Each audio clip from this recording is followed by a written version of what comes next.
साथियों नमस्कार। कविता की पाठशाला के एपिसोड 34 में मैं डॉक्टर चेतन आनंद आप सभी का हार्दिक स्वागत करता हूं।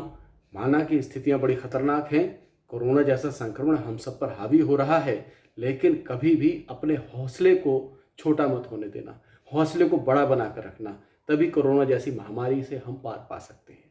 ये हमेशा ध्यान रखना और अपनी सृजन प्रक्रिया को हमेशा जारी रखना, क्योंकि हमें कल का नहीं पल का भी पता नहीं है।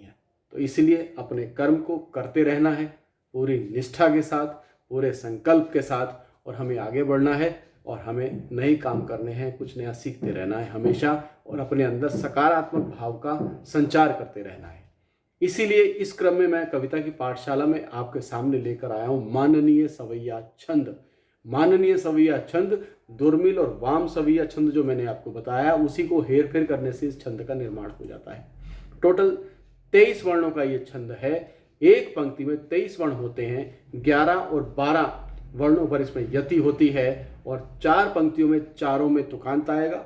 चारों में अगर समांत का इस्तेमाल करें तो उसमें समांत भी आएगा।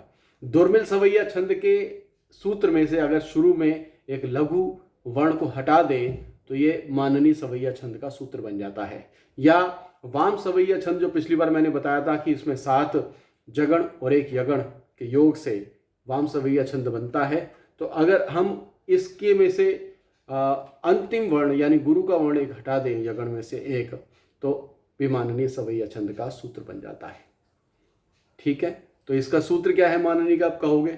अगर उनमें से हटा दें और इनमें से हटा दें, उसके अलावा भी कहें तो इसमें यह है कि 7 जगण होते हैं इसमें, और इसके बाद में एक लघु और एक गुरु, ये 2 वर्ण और जोड़ दें तो 23 वर्ण का एक सूत्र बन जाता है माननीय सवैया छंद का। यानी जभान जभान जभान जभान जभान जभान जभान जभा, लघु गुरु आ गया ना, तो ऐसे कर सकते हैं। यानी 7 जगण, एक जगण में क्या हुआ, दशाक्षरी सूत्र के आधार पर जगण में क्या क्रम होगा, 2 वर्ण यमाता राज भान सलगा, मैंने बताया था ना आसान गणना के लिए। तो यमाता राज, उसके जा आ गया ना, जा के आगे 2 वर्ण जोड़ लो, जभान सलगा, तो जभान, तो भान और जोड़ लो जभा के साथ, तो जभान हो गया ना। जभान का क्या क्रम हुआ, लघु गुरु और लघु। तो एक जगण में लघु गुरु लघु का क्रम है, तो 7 जगण में लघु गुरु लघु, लघु गुरु लघु का ही क्रम रहेगा। और बाद में जभा, यानी यगण में यमाता होता है ना, यगण में यमाता राज भान सलगा, तो यगण में क्या हुआ, लघु गुरु, गुरु का भार है तो गुरु हट जाएगा इसमें, तो लघु गुरु, ये 7 जुड़ जाएगा। तो 7 जगण और बाद में एक लघु और एक गुरु वर्ण को जोड़ देते हैं, तो माननीय सवैया छंद का सूत्र आ जाता है। और प्रत्येक पंक्ति में ये 23 वर्ण आते हैं, 7 जगण, एक लघु प्लस एक गुरु, इसको जोड़ने से तो प्रत्येक पंक्ति में यही क्रम रहेगा।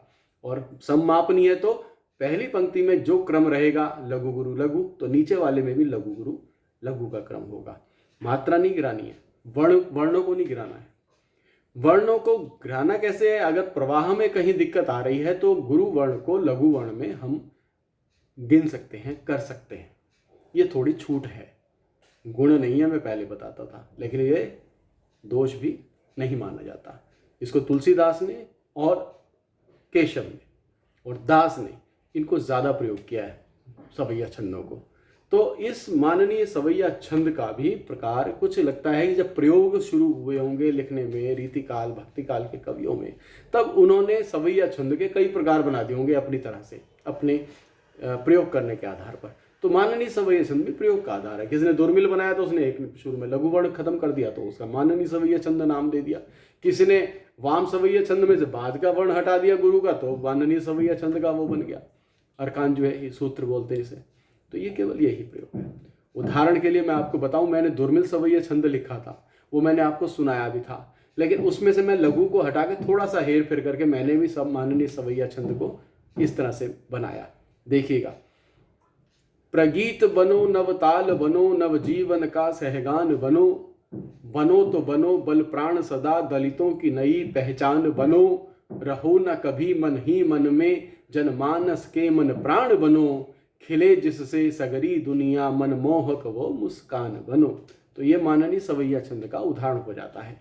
तो प्रगीत, प्रगीत में क्या है, पहली पंक्ति के बना प्रगीत बनो, नवताल बनो, तो प्रगीत में क्या है, लघु गुरु लघु, तो जबान में लघु गुरु लघु, तो पहला एक जगण हो गया। दूसरा बनो नवताल, तो बनो और न जोड़ लो तो जबान, तो दूसरा जगण हो गया। ठीक है, तो नवताल में से ना इधर ले ली तो क्या बचा, वताल, तो वताल में क्या है, लघु गुरु लघु का क्रम आ गया, तो एक जगण और आ गया, तो 3 जगण हो गए। अब बनो नवताल बनो, बनो में क्या है, लघु और गुरु, तो लघु गुरु बनने से एक ही आया, तो बनो में लघु और गुरु और नीचे नवजीवन। मैंने कहा ना, प्रगीत बनो नवताल बनो नवजीवन, तो ना इधर ले लो बनो के साथ, तो लघु गुरु लघु, तो चौथा जगण हो जाता है। ऐसी वजीव, नवजीवन में ना इधर आ गया ना, वजीव रह गया, वजीव को लघु गुरु लघु, तो एक और जगण निकल आता है। नवजीवन में ना बचा, तो नवजीवन का सह, तो लघु और का में डंडा है तो गुरु, और सह सहगान का स इधर ले लीजिए तो एक जगण और निकल आया, तो सह इधर आ गया, सहगान में से तो हगान बचा, तो ये हो गया लघु गुरु लघु, तो एक जगण और बना, तो 7 जगण इस तरह से ही पूरे हुए। और बनों में बाद में आता है तो लघु और गुरु का योग इसमें जुड़ गया, तो ये माननीय सवैया छंद का ऐसे गणना वर्णों की हो गई। तो आपको भी ऐसी ही गणना करनी है, तो 7 जगण एक पंक्ति में आने चाहिए प्लस लघु और गुरु वर्ण ये आना चाहिए।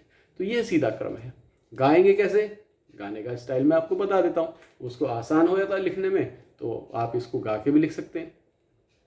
देखिए कैसे, प्रगीत बनो नव ताल बनो, नव जीवन का सहगान बनो, प्रगीत बनो नव ताल बनो, नव जीवन का सहगान बनो, बनो तो बनो बल प्राण सदा, दलितों की नई पहचान बनो, बनो तो बनो बल प्राण सदा, दलितों की नई पहचान बनो, जन रहो नई पहचान बनो, रहो ना कभी मन ही मन में, रहो ना कभी मन ही मन में, जनमानस के मन प्राण बनो, रहो ना कभी मन ही मन में, जनमानस के मन प्राण बनो, खिले जिससे सगरी दुनिया, मन मोहक वो मुस्कान बनो। ये मेरा लिखा हुआ सवैया छंद है, माननीय सवैया छंद। इसका उदाहरण इसको इस तरह से भी आप प्रस्तुत कर सकते हैं। ठीक है, तो आज माननीय सवैया छंद के बारे में जानकारियां हुई। मेरे हिसाब से जितने भी सवैया छंद थे, जितने प्रकार थे, मैंने सभी को एपिसोड सबके अलग अलग करके क्रमवार आपको समझाने का प्रयास किया उदाहरण के साथ। तो आप इसको भी सीखिए और अभ्यास कीजिए। अगली बार से हम शुरू करेंगे गज़लों पर बातचीत। गज़ल क्या है, गज़ल के अरकान क्या होते हैं, गज़ल के बहरें क्या होती हैं, गज़ल में इन दिनों जो पॉपुलर हैं उन गज़लों के बारे में हम चर्चा करेंगे क्रमवार। मैं उसमें आपको बताना शुरू करूँगा। तो अगले हफ्ते से गज़लों पर चर्चा होगी विशेष तौर पर। तो ये वाला एपिसोड सवैया छंदों का मैं यहाँ ख़त्म कर रहा हूँ। हालांकि लवंग लता भी एक सवैया छंद होता है, लेकिन वो बहुत ज़्यादा प्रचलन में नहीं है, इसलिए मैं उसको छोड़ रहा हूँ। जो मुख्यतः 16 एपिसोड थे, जो 16 प्रकार जो छंदों सवैया छंद के, वो मैंने सारे आपको बताए। अब गज़लों पर चर्चा करेंगे, बाद में फिर और दूसरी विधाओं पर जाएंगे हम। तो गज़लों पर चर्चा, तो आप अपना स्नेह, अपना प्यार इसी तरह से बनाए रखें, नए रचनाकार विशेष तौर पे बनाए रखें। ये सब जानकारियाँ मेरे गुरुदेव डॉक्टर कुंवर बेचैन ने ही मुझे दी, और उनका एक निर्देश था मुझको कि नवांकुरों तक उस ज्ञान को जो मैंने सीखा है वो आगे तक लेकर जाऊं। तो मैं एक सेतु का काम कर रहा हूं, केवल उनकी बताई बातों पर और आपके बीच में, कि उनकी बातें कैसे आप तक मैं पहुंचा सकूं। मैं सेतु का काम कर रहा हूं केवल। मैं विद्वान नहीं, मैं साहित्यकार नहीं, एक साहित्य सेवक मुझको आप समझिए। तो मैं गुरु जी की बातें, अपने गुरुदेव की बातें आप तक ले जा रहा हूँ। जो मैंने उनसे सीखा वही बातें मैं कुछ और पॉलिश करके अपनी तरह से नए तरीके से पेश करता हूँ, लेकिन सारा मूल जो है वो उन्हीं का समझाया हुआ है। ठीक है, तो मैं सेतु के रूप में हूँ। तो आप ये वीडियो आपको अच्छा लगे तो खूब लाइक कीजिएगा, इसको शेयर कीजिएगा और फॉरवर्ड जरूर कीजिएगा, क्योंकि मेरा संकल्प है कि एक सीखेगा 2 को सिखाएगा, क्योंकि हिंदी साहित्य में अच्छी रचनाओं का आगमन हो सके, उसमें शामिल हो सके, और हिंदी साहित्य हमारा पहले से अधिक समृद्ध हो सके। इन्हीं शुभकामनाओं के साथ मैं इस एपिसोड से आज विदा लेता हूँ, और अगली बार चर्चा शुरू करेंगे हम गज़लों के व्याकरण पर। ठीक है, तो आज के लिए इतना ही। स्वस्थ रहिए, मस्त रहिए, सुरक्षित रहिए, अपना और अपनों का विशेष विशेष विशेष ख्याल रखिएगा। बहुत बहुत नमस्कार, बहुत बहुत आभार, बहुत बहुत धन्यवाद।